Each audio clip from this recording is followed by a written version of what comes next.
Hello, friends.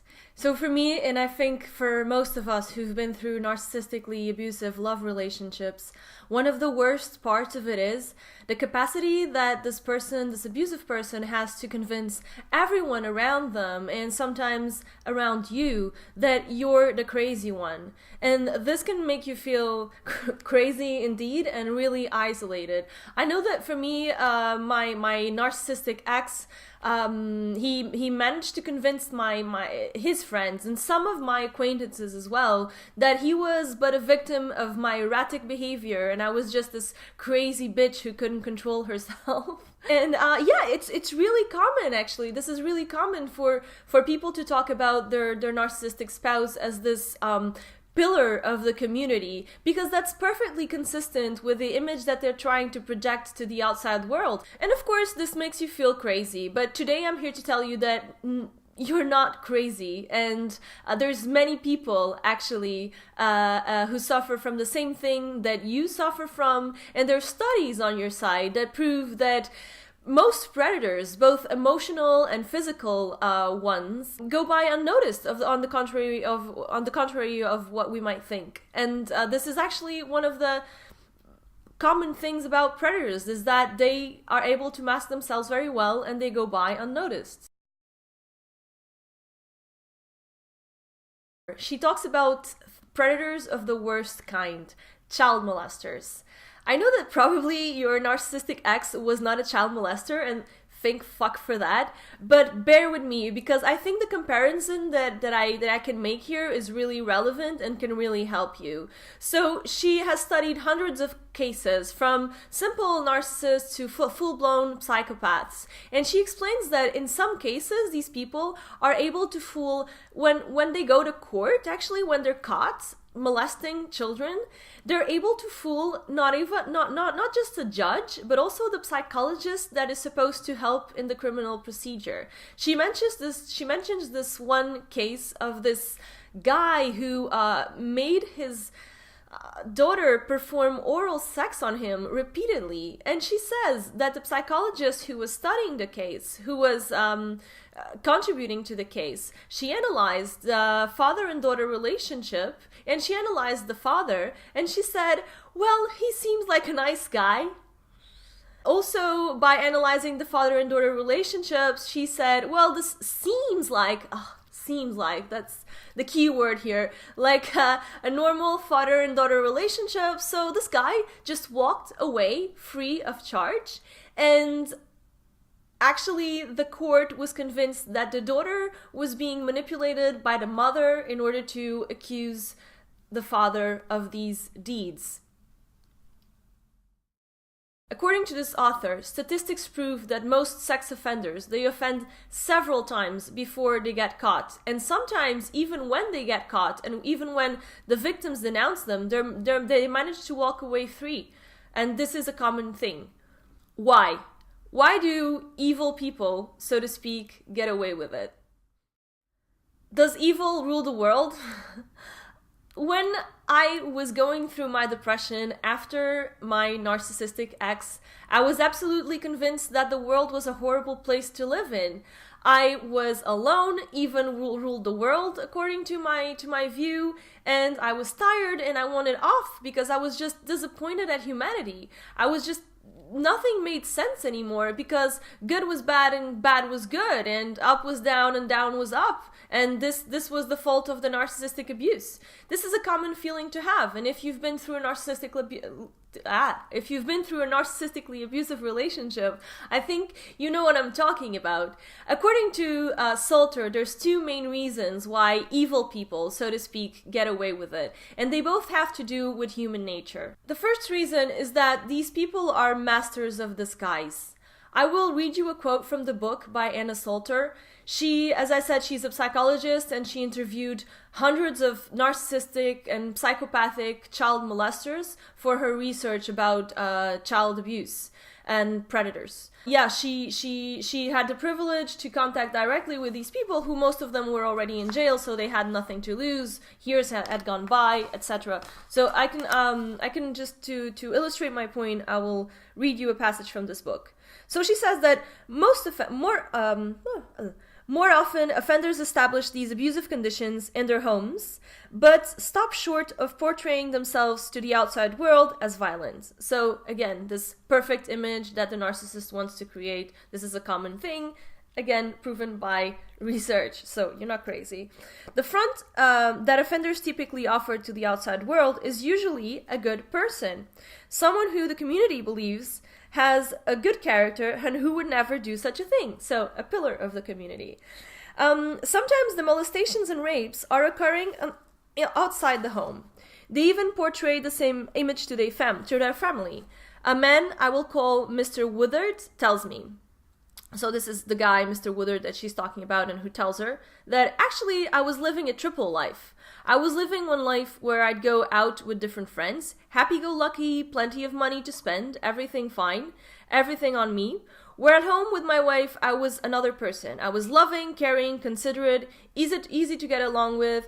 Again, this is the shade shifting of the narcissist. So they have normally multiple personas that they present to different social situations because they cannot connect with their true selves. So they create these false selves.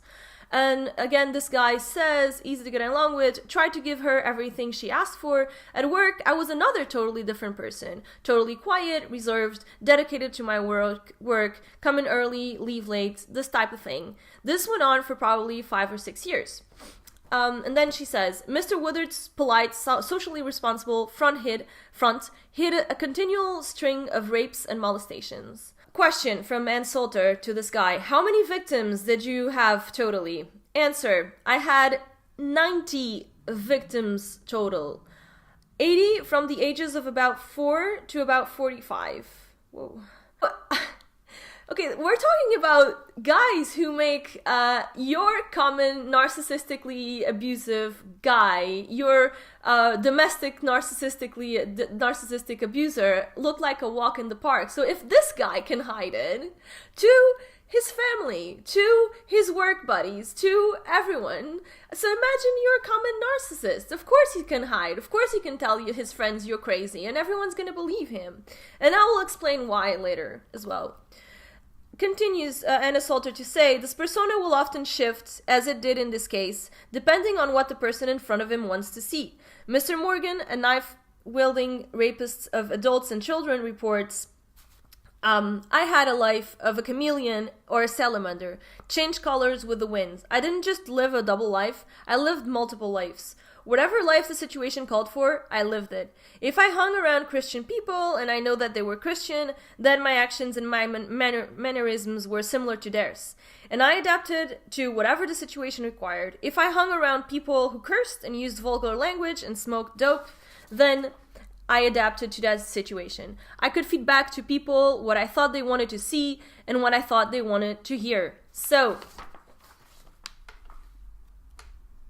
this is consistent with what we commonly talk about when we talk about narcissists. The shade shifting and the changing of personas and the fact that they can adapt to any situation. This justifies that when you're coming from a narcissistically abusive relationship and you feel like the only one and you feel like no one understands what you mean, what you've gone through, it doesn't mean that you're crazy. It just means that this is what happens. This is part of the definition of what happened to you. That's the first reason for why evil people get away with it.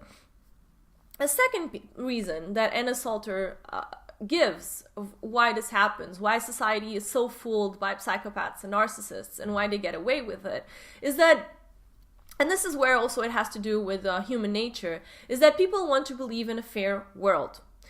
In a predictable world where bad things are not going to happen to them. This is how they survived. It's normal. It's a primal survival mechanism that we had from the jungle times. The human being could not be in a situation where he was thinking that a tiger was waiting for him behind every tree to jump on him. This was not physically possible. We had to be able to relax in the grass and eat berries. So today we don't live in the jungle anymore, but we still have this mechanism of survival. For example, we all know we're gonna die, and we all like to think, oh, we're gonna die in our sleeps, in a really peaceful death, but that's probably not what's gonna happen to us. Probably we're gonna have some disease. But it's good that we don't think about it, because if we thought about this all the time, it would make us feel depressed. This is a good thing. It's a good mechanism of survival that we adopt. But it makes it also that people don't want to see sometimes the horrible things that happen in the world. They want to believe in a fair world, because facing reality is really hard. And facing reality and being able to be happy at the same time is even harder. Even when I was reading this book, my friends were telling me, oh, you're reading a book called Predators. That's horrible. Why are you making yourself feel so depressed? Why are you reading about these depressive things? And I felt like I had to justify myself that, okay, I'm reading this book, but this is not going to make me depressed. On the contrary, this is going to make me understand more about things that happen to me and that happen to other people. But most people don't want to understand that. Most people don't want to see that. And that's okay. I mean, you can't blame people for not having gone through a horrible situation like yours, or for not having, for some reason, some extensive knowledge of narcissistic abuse. That's okay. We can even be happy for them that they are able to go about in the world not knowing, or not wanting to know, or not wanting to face that these things can happen. And we can even be a bit worried about them, because sometimes in the future maybe they will encounter some type of a situation that they can maybe not be ready for.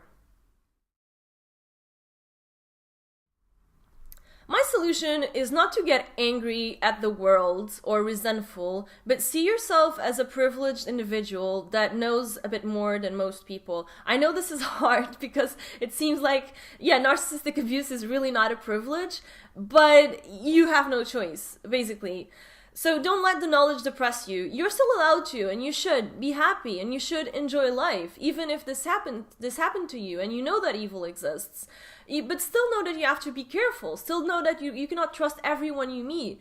Salter compares this kind of attitude, and that's the solution she presents, as the hospitals, the way they proceeded before and after the AIDS epidemic. So before AIDS arrived, people in hospitals used to walk around not wearing masks or not wearing gloves. Now that they know that AIDS is around, they don't go running around the hospital behaving crazily and panicking all the time that everyone must have AIDS. They simply wear gloves and wear masks. So the same thing in your social interactions. Don't think that just because you've been abused, everyone around you is an abuser. Don't panic about it, but be careful. Don't trust everyone you meet just because they look nice. Don't give them your complete trust in, the first month that you meet them or something. So metaphorically speaking, wear gloves and wear masks.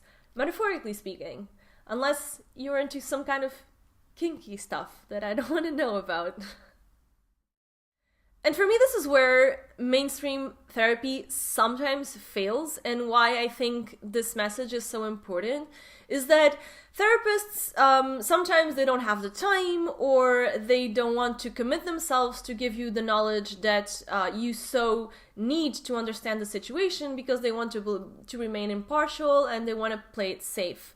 And this kind of information, this kind of book, for example, can really, really, really help victims, can help them understand that it's scientifically proven, research has proven that you're not alone, that you're not crazy, and actually there's a lot of people in the same situation or even worse situations than you, and what happened to you is really common. Actually, what happened to you, this isolation due to narcissistic abuse, is typical of narcissistic abuse. You couldn't have been narcissistically abused if you weren't isolated. That just doesn't exist. This is the old divide and conquer tactic.